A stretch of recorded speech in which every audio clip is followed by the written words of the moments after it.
I've been trying to make this video for 3 years, so I think it's time we get into it.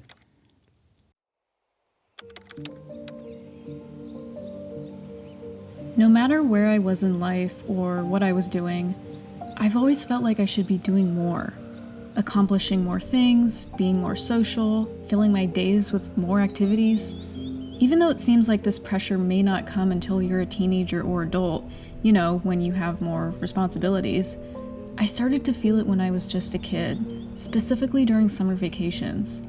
In a time when you're supposed to be free and having fun outside of school, I'd oftentimes feel like I was wasting precious time sleeping in, playing video games, or just simply sitting around doing what felt like nothing. It drove me crazy thinking that what I was filling my time with didn't feel like enough. I was too young to pick apart why I was feeling this way and attempt to fight back against these feelings of inadequacy. When school would start back up again, I'd have a sense of regret that I didn't take full advantage of all the free time I had just had, and now I'd be stuck in another busy year of school. Well, there's always next year's summer, I'd tell myself. But next summer would come, and the same thing would happen. Constant guilt for not doing more. It seemed like there was this universal standard of busyness and productivity I had to meet, but I didn't even know what that standard truly was or where it came from. I just felt like no matter what I did, I was letting myself down. It didn't help that I grew up in an area of the world where productivity and success were ideas that were hammered into the heads of kids very early on. In the time that I grew up here in the San Francisco Bay Area, the ever-looming shadow of fast-growing tech companies and highly competitive universities made the pressures of being productive and successful really intense. And as you, dear viewer, are probably already aware of, the definitions of productivity and success that our broader society has claimed are very narrow indeed. For a long time, I was a blind participant in this game of productivity. I was doing my best to follow the ever-elusive standard of enough, but somewhere around the end of high school, I started to question, everything. Why do I feel like no matter how much work I do, there's always a little voice telling me I could have done more? Who am I doing all this work for if I don't even feel like I'm doing it for myself anymore? Why can't I accept the fact that what I do is enough? Despite these sometimes paralyzing questions, I continued to chug along in school, but I was constantly exhausted. I began to realize that my brain and body aren't built to keep up with the level of productivity that was expected of me, of all of us. College only intensified these feelings. I ended up going to a university in LA where hustling was the norm to get by. It felt like my life wasn't even fully mine because I was putting all my energy into getting a degree and attempting to fulfill every other standard of success. This isn't to say I regret that time in my life. Like all experiences, it's what brought me on this path today, and I'm so grateful for that, and especially grateful for all the friends I've met along the way. But school kept me busy at a pace that was too much for me to healthily handle, and I had little to no time to do the things that were just for me. Things that were not for a class or work or social expectation. Truth be told, by the time I graduated, I didn't know how to live a life that I actually liked. I had never had enough time to slow down and actually figure it out. But then, things started to change.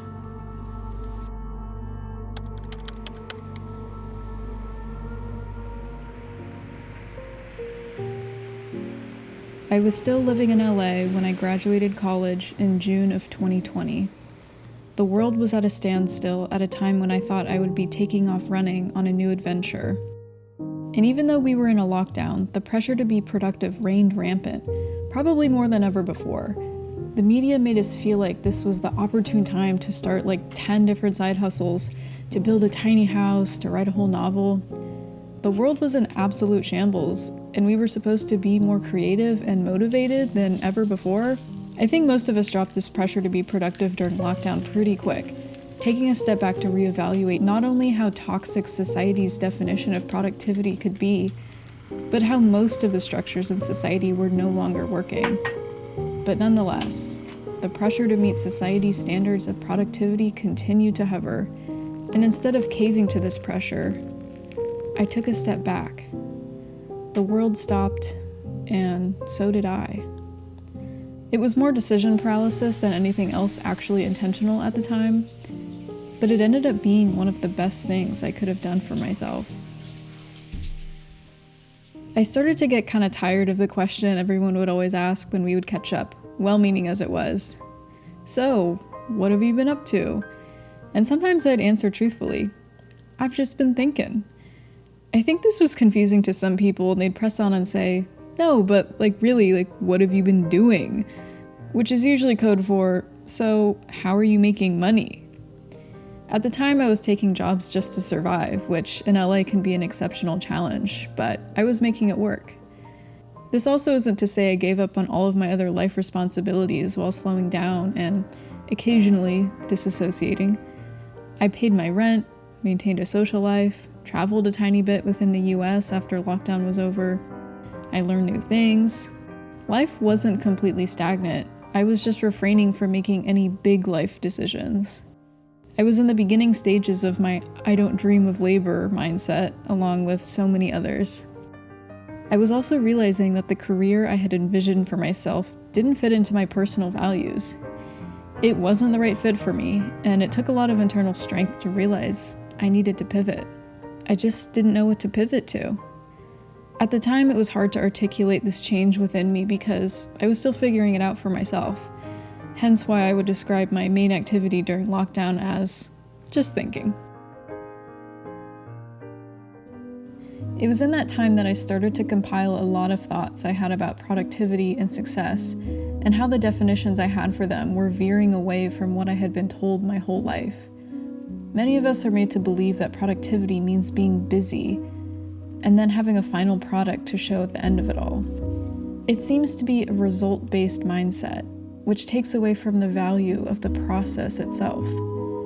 It makes us constantly look to the future for validation, but as creatures that only live in the present, this becomes a toxic cycle. We feel let down, perhaps even devastated, when we aren't able to complete a project and there's no final result to be presented to the world, or if the result isn't what we expected of ourselves, or what others expected of us. It feels like wasted time if you can't follow through on your original goal. The truth is, we change in the process of anything, so this goal we created way back before that change might not have the intended sense of reward or satisfaction as we thought it would before we started. Of course, productivity doesn't necessarily mean tirelessly chasing after goals and inevitably being disappointed.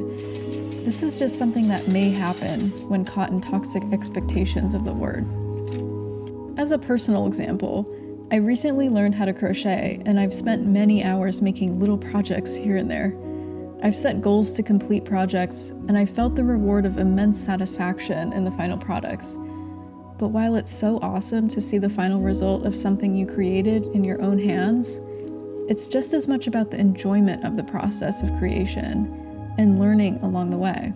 I probably wouldn't crochet at all if I hated actually doing it, even if it meant I had a cool project at the end of it. But what if we went further to decide that productivity doesn't even have to involve a tangible result, something that is physical, perceivable, or measurable? Maybe it can be a purely internal, non-material process. Thinking, learning, feeling. This may appear to other people as nothing, but in reality, you could be making huge changes within the self. This is what I was kind of unintentionally doing during most of quarantine, and continued to do once the world started opening back up. It took some reflection after the fact to realize that while I was beating myself up for not being more productive, furthering my career, making more money, or something else impressive and tangible to the outside eye, I was being productive in a whole different way. In the process of doing nothing, I experienced a lot of internal change and came to realizations I don't think I would have had unless I had slowed down enough to actually sit with my own thoughts, to have conversations within myself. It was in this time that I was able to finally make big decisions internally and begin to translate those into the physical world. One of those changes actually ended up not being on my own terms. In the fall of 2022, the company I was working for went under, and I was laid off from my job. I wasn't quite ready for that big change yet, but it ended up being a catalyst for the next big leap. I decided to leave LA.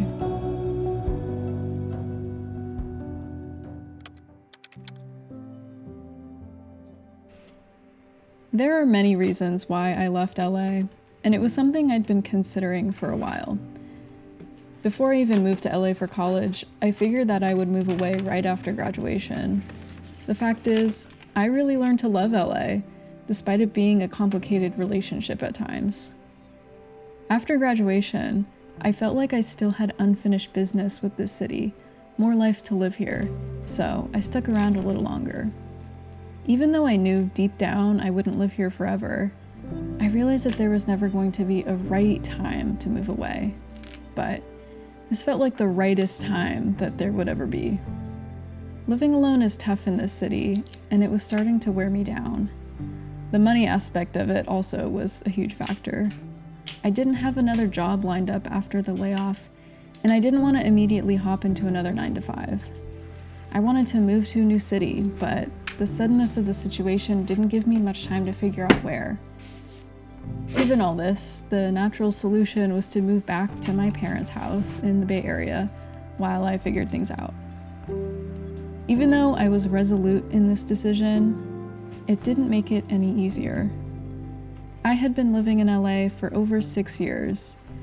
I felt deeply about the things I loved here, and it was hard to face the fact that I had to leave those things behind. Truth be told, it was pretty devastating to me in a lot of ways. Having a concrete date for a big change, however, ignited something within me. I was sad, but also really excited. I had all these ideas of the creative projects I wanted to take on once I moved. I knew I had wanted to start making this video ever since my quarantine productivity crisis, and in the last months I lived here, I started capturing footage I thought would be relevant to my ideas. In that time, I honestly felt more hope than I had about my future in a long time.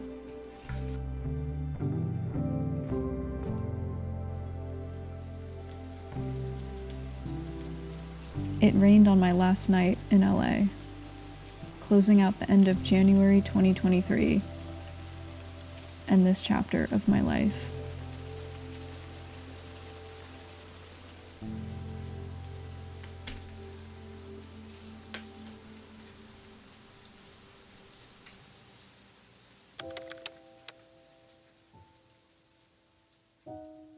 It was tough to admit it at times, but I had underestimated the situation I had put myself in. Moving back into my childhood bedroom and readjusting to life in my hometown, while also trying to not revert back into my past self as a dependent child or angsty teenager, was far harder than I expected. I knew I'd be giving up certain aspects of freedom and independence by moving back, but I didn't know to what extent that would affect me until I was in the midst of the situation. To say the least, the change was emotionally overwhelming. In this time, I found myself constantly wondering what would have happened if I had just stayed in LA. I missed my studio so much. I missed the routines I had. I missed my friends. I missed the sun. I wondered if I had made the wrong choice in leaving. I reminded myself that there is not always a right or wrong choice to make, just a choice. Even though I had been so intent on beginning a new creative renaissance as soon as I moved, there were suddenly a million other things that took precedence over my creativity. The sheer act of moving across the state was extremely consuming. My room was already full of my old stuff, so I had to shuffle around everything I owned to make space for it all, which included getting rid of a lot of things or putting them away into storage. Most importantly, I didn't want to feel like I was reliving an old chapter of my life. Physical space has a huge influence on the mentality in this way, so I decided to redecorate my whole room. I wanted it to feel more like me, now, not teenage me, who was the last person to touch these walls. I took down old posters, artwork, decorations, reorganized my books. I came up with a whole new color scheme for the room and painted the walls. It took a few months, but my room finally felt more like me. A space where I felt at peace. A sanctuary. But even when I got my room to a place I was satisfied with, my desire to create was once again put aside by new priorities. Or maybe I could call them distractions or even excuses. Somehow things just kept popping up that prevented me from pursuing my creative goals and therefore living the life that I had envisioned for myself.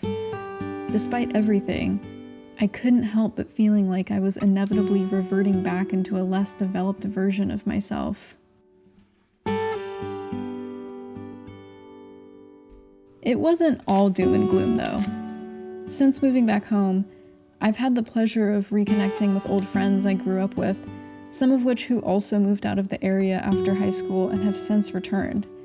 If I hadn't moved back to the Bay Area, I wouldn't have had this experience, and for that, I am really happy. But most of the time, my action paralysis was back, and not in a way where I was able to justify it as being useful because I was thinking and figuring out who I was. I knew at this point what I wanted to do. I just couldn't bring myself to do it. I once again struggled to see that anything I was doing was productive according to my previously defined versions of it. Even though I knew it was not good for my mental health, I started to reprimand myself for not doing enough. I sometimes felt like I was living some kind of half-life, neither here nor there, going through the motions of a house in a city I knew too well. I thought I was still just adjusting after the move, but the months were passing quickly, and I realized it wasn't that I needed to fall back in love with the Bay Area. I needed to fall back in love with myself. Springtime brought a newfound sense of inspiration within me. I was able to get started on a few small creative projects, though what should have taken a couple months at most started to stretch longer and longer, and the end of the year was already approaching so fast. On top of that, the emotional burden of moving still felt so heavy. Above all else, I wanted to continue working on this video, but I could barely even bring myself to look back at the footage I had taken. Every detail made me sad. The sun setting behind the trees across from my old studio, the hills I used to dance around and write poems about, the freedom of it all. I'm aware that this is all very melodramatic, but the truth is, the loss of these things was still too great for me to face.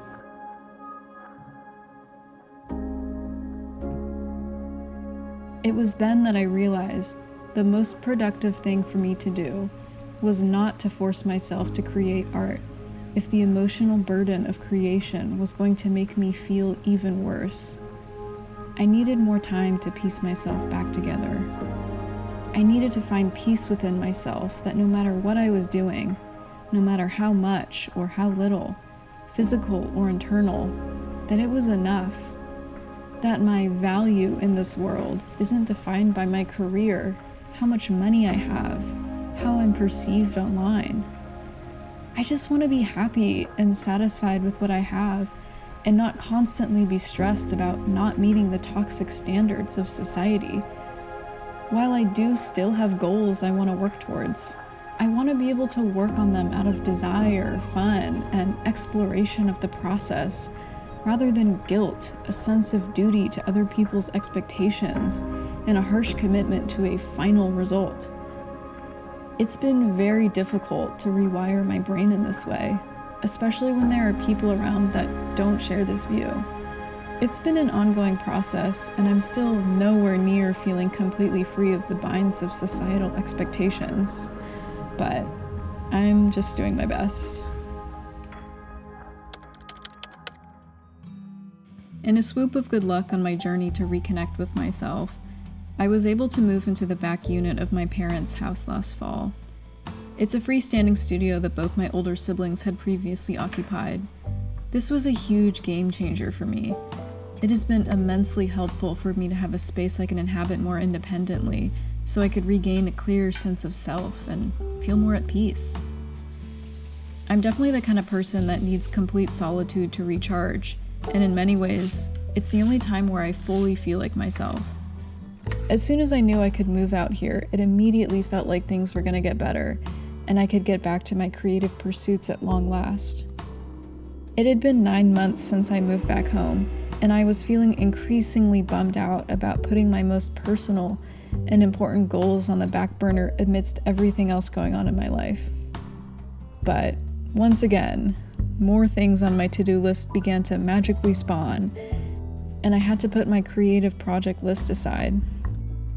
I had to move and reorganize a lot of my belongings again, paint more walls green, and juggle a few part-time jobs in the meantime. Wintertime also unexpectedly brought the crushing emotional weight of everything that had happened to me in the last couple years.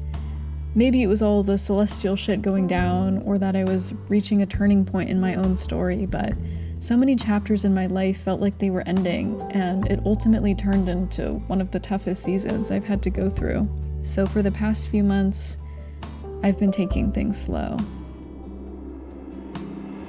Despite this winter kicking my ass, creativity has been my steadfast companion, and it has made me more hopeful about the future again. Even though it feels like my progress has been so slow, I've been working towards opening my mind and heart again to my creative passions. It's come to a point where I've realized that I have to commit to art in order to commit to myself. I'd be letting myself down if I continue to shut down the part of me that yearns to be more creative and expressive. In this journey of self-discovery, I've seen so many other people and artists echo these same ideas on creativity and productivity, and it has made me feel more assured that none of us are alone in going through these struggles. In the past few months, more pieces of my soul have been falling into place, and while I still feel incomplete at times, I feel more sure about myself and the things I value in life. I finally feel like I'm at a place where I'm able to not only share completed projects to the world, but also the process it took me to get there. Even though the process can be very long and painful at times, and sometimes never ending, what is life if not the process of everything? So I've realized it's time for me to shift back into action mode, because I have so much I want to share with the world.